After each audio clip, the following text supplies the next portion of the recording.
At exactly 2:37 a.m., my heart stopped beating. There was no alarm, no warning, no gut feeling that something was about to happen.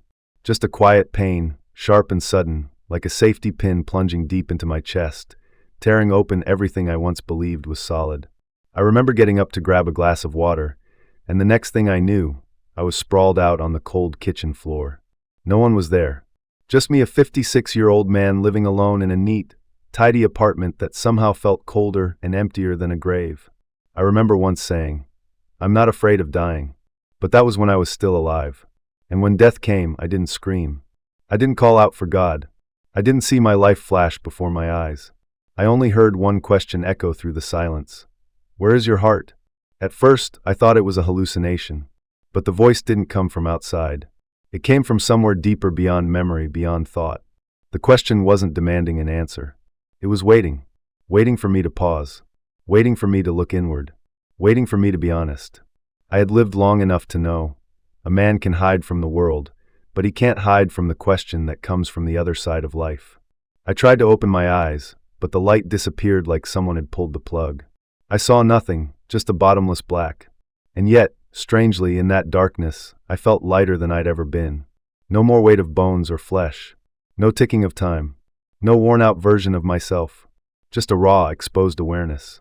I could see myself, or more accurately, I could feel my existence as a conscious mist. And then, as if someone had pulled back the curtain of reality, I began to be drawn somewhere. Not with feet, but with intention. No one called my name. No one held my hand. But I knew I was being taken somewhere by a force I couldn't resist. It wasn't frightening, but it was absolute. As I continued moving, the question returned. "Where is your heart?" But this time, it wasn't just a question. It was a key, a summons, a sentence, a wake-up call. That single question, in some inexplicable way, stripped away every mask I had ever worn. I had once been a manager, a husband, a churchgoer, the kind of man who always said, "I'm fine no matter what was happening." But now, with no identity left to hide behind, I was faced with one unavoidable truth: my heart. And I didn't know where it was. Maybe I had left it behind in the office after too many late nights. Maybe it shattered during the last argument with my son, the one I never apologized for. Maybe it was locked away the day I buried my parents and didn't shed a single tear. Or maybe it was never really where it belonged in the first place. I always thought a near-death experience would begin with a brilliant light, heavenly music, maybe angels with outstretched arms. But no, it began with absolute silence, with darkness, and with a single question: where is your heart? And if you think it ends there, it doesn't. Because what I was about to witness didn't just change how I saw this life. It changed how I understood the very beginning of our world. Have you ever wondered how the earth began, not according to science or textbooks, but through the eyes of a soul that had just left the body? What I saw next was the moment of creation itself. And I'll tell you exactly what I witnessed. I don't know how long I had been drifting. In that place, there was no time. No early, no late. Only now, a now that stretched endlessly, as if every moment existed all at once. I wasn't seeing with my eyes. I was sensing with a perception that has no name in the physical world. It was like not just hearing a piece of music, but becoming the music itself. And suddenly, I realized I was no longer drifting. I was being taken somewhere, or rather, into a state of being. Then the light appeared. Not blinding, not heavy, but soft like the blanket you once wrapped yourself in as a child. It had no single color, yet contained every hue imaginable. I heard a sound not with my ears, but as if it soaked into every thread of my awareness. It wasn't a human voice. It was the tone of life itself, uncorrupted and pure. And then I saw it. The Earth. Not the blue planet floating in space as shown in textbooks, but a living, breathing being forming, pulsing, contracting like the heartbeat of a divine embryo. I didn't see an explosion. I saw an intention. A first vibration, gentle as a breath, yet carrying the power to shape an entire universe. I saw light breaking into movement. Movement becomes waves. Waves transform into water. Water giving way to land. Land birthing vibration. Vibration becomes rhythm. It didn't unfold in a linear sequence, but like a symphony, millions of layers of creation happening all at once in perfect harmony. I didn't see who made it, but I knew, with a certainty that needed no proof, none of this was random. There was purpose, a heart, an eternal blueprint behind what looked like chaos. And I also knew this. I wasn't just witnessing it like a spectator. I was remembering something my soul had known long before I was ever born. I saw beings of light working together, not like laborers, but like co-creators, like artists. There was no jealousy, no rivalry, only pure harmony, so profound it moved me to tears. Every grain of dust is placed precisely. Every tremor in the planet's crust was like the opening beat of a sacred symphony. And then I realized what brought me to tears. Earth wasn't created out of power. It was created out of love. I felt that love moving through every layer of light, every breath of air, every thought. And I understood none of us are accidents. No one is extra. Life isn't an equation. It's the oldest whisper of God. And when humankind appeared, carrying free will, that wasn't a flaw. It was a gift, a sacred risk, so that love could be chosen, not programmed. I didn't need to ask anyone. But every question I had ever had about life, death, sin, and justice was suddenly just understood. Not explained. Not answered with words. But known. Because my soul had always known. It was only my body that had forgotten. And just when I thought I had seen everything, I sensed another presence approaching. It wasn't just more light. It was the source of all light. A gentle gravity that nothing could resist. And with it, I knew he was coming. Have you ever dreamed of meeting someone not with your eyes, but with your soul? What happened next was the most powerful encounter of my life, when I came face to face with him. Not through words, but through absolute truth. And he didn't preach. He simply asked me one question. Where is your heart? I didn't see him walk toward me, because he didn't need to. He was simply there like the sunrise, unhurried, silent, but by the time you noticed, the whole world had already changed. There was no distinct face. No long beard, no white robe like the paintings I'd seen growing up. But I knew. Without introduction, without a name tag, without a chorus of angels to announce him, I knew. It was Jesus. He wasn't like anyone I had ever met. He wasn't like anything I had ever been taught in church. He didn't look at me with his eyes.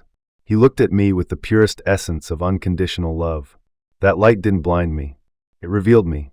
Every crack in my soul came into view. What had I hidden all my life? My hardness. My little lies. My exhausted strength pretending to be resilience. My loneliness disguised as responsibility. But before him, every mask I had ever worn fell away not by force, but simply because truth doesn't need to shout. And he didn't preach. He didn't speak of sin. He didn't hand me a list of what I had done right or wrong. He just asked one question, the same question I had heard before my soul left my body, but now asked with the weight of the entire universe behind it. Where is your heart? It didn't echo in sound. It resonated within me like the heartbeat of 1,000 forgotten souls. It wasn't a question seeking an answer. It was a call to return to myself. And then I saw my childhood. A boy who used to write poems but never showed them to anyone. A boy who wanted to cry when his father hit his mother, but stood still like a shadow. I saw the decisions I once called reasonable, but deep down, they were just ways to silence my inner voice. I saw my first marriage. The conversations I cut short. The hugs I avoided out of discomfort. The words I wanted to say, but never did. And I knew my heart wasn't there. I saw the hollow prayers, the church services I attended like a machine, the times I bowed my head not out of reverence, but out of fear of what others would think. I saw myself saying, I'm fine, while feeling empty inside. I saw the times I blamed God for not helping me, when in truth, I had never really opened my heart to be loved. And then I saw it, my heart had been left behind on the very path I had called life. But he didn't condemn me. There was no you should have. There was only patience so overwhelming it melted me. The kind of patience only a being could offer, who has loved you even through the 1,000 times you've walked away. I couldn't handle it, not because it hurt, but because that love was too real, too beautiful, too pure to believe I deserved it. And just when I collapsed, not physically, but in my soul, I heard a second voice. Gentle as a breeze, yet powerful enough to rebuild all that I was. I never left you. I cried, not out of fear, but because for the first time in my life, I knew what it meant to be loved for nothing, for no reason, just loved. In that moment, I didn't want to go back. I didn't want to live again. But I knew he hadn't called me there to stay. He called me there to see, to remember, to return, and to live again, but this time with my heart. Have you ever been given a second chance? Not just to keep living, but to change the way you live. I woke up with a jolt, like being pulled from the bottom of the ocean. The monitor beeped steadily. The room was bright white. The smell of antiseptic stung my nose, a bitter reminder that I had returned. My body felt like it had been filled with lead. My heart was racing, and a doctor was calling my name. But inside me, there was a stillness complete and absolute. Not because I was tired, but because I knew I was no longer Richard D. Hayes as I once was. I lay there, eyes fixed on the ceiling, not asking what had happened, not crying, not laughing. Because on a level deeper than any emotion, I had just experienced something too real to be described with the language of this world. I remembered everything. I remembered the light. I remembered the question. I remembered that Earth was born from love. And I remembered him. In the days that followed, doctors came to check on me, nurses asked how I was, family called, and everyone said the same thing. You're lucky. You died, but you came back. But no one knew the luck wasn't that I survived. The real miracle was that I was shown what it means to truly live. I don't know how long I lay on that kitchen floor, somewhere between the blur of darkness and the flicker of life. But I know this, I didn't come back on my own. Someone found me. And the irony? It wasn't family. It wasn't a close neighbor. It was the new water delivery guy, barely 2 weeks on the job. He said it was raining that day, and the schedule had changed. For some reason, he forgot to knock and walked straight into the kitchen, like someone had guided him. He told the doctors he had barely called out Mr. Hayes. Once when he saw me lying there, my face purple, my body cold.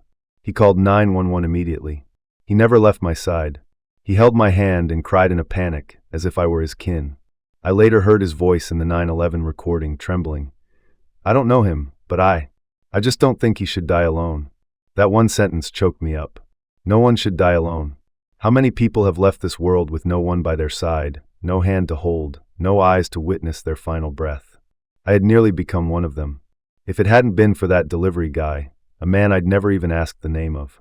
After I recovered, I asked the hospital to let me meet him. I just needed to look into the eyes of someone who stayed, someone who had no obligation, no reason, and yet chose not to walk away. When he walked in, still wearing his water delivery uniform, eyes red and glassy from emotion, I said just one thing. You brought my heart back. And I realized something profound. Sometimes the people who seem to pass briefly through our lives are the ones who hold the thread between life and death. Not because they're extraordinary, but because they show up. My story isn't about some grand miracle. It's a series of small moments where love, coincidence, and anonymous kindness met in perfect alignment. And I believe none of it was random. That deliver man didn't just happen to show up. That rain didn't just happen to fall.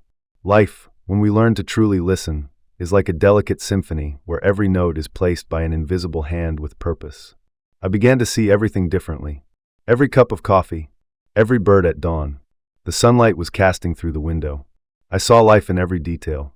One day, I was walking through the park and saw a little boy eating ice cream with his grandmother. I stood there, and the tears just came. Not from sudden emotion, but because I could feel the love, genuine, present, sacred happening in that simple moment. Love doesn't need an announcement. It doesn't need to be grand. It only needs to show up. I didn't change the world. I just changed how I live in it. I started calling my son more often, not to ask what he was up to, but simply to say, I miss you. I apologized to my ex-wife for the things I used to brush off as small. I visited an old friend dying of cancer not to cheer him up or offer advice, but just to sit there and hold his hand. Silent but real. I didn't start going to church more often, and I didn't become a preacher. But every morning, I sit in stillness, place my hand over my chest, and ask myself the same old question. Where is my heart today? That question, oddly enough, no longer frightens me. It's become my compass, my inner North Star in a noisy, distracted world. There was a time I saw a stranger crying on a park bench. A middle-aged woman holding a framed photo of a child she had just lost. I didn't ask her anything. I simply sat beside her and said, I died once. I saw that the people we love don't disappear.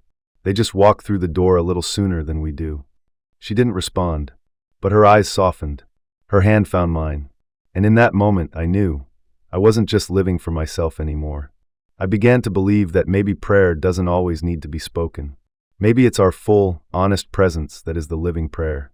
And I wonder if every person placed their heart back into the smallest moments, would the world still need anything grand? And then one day, I returned to the very place I had collapsed, the cold kitchen floor where my heart had once stopped beating.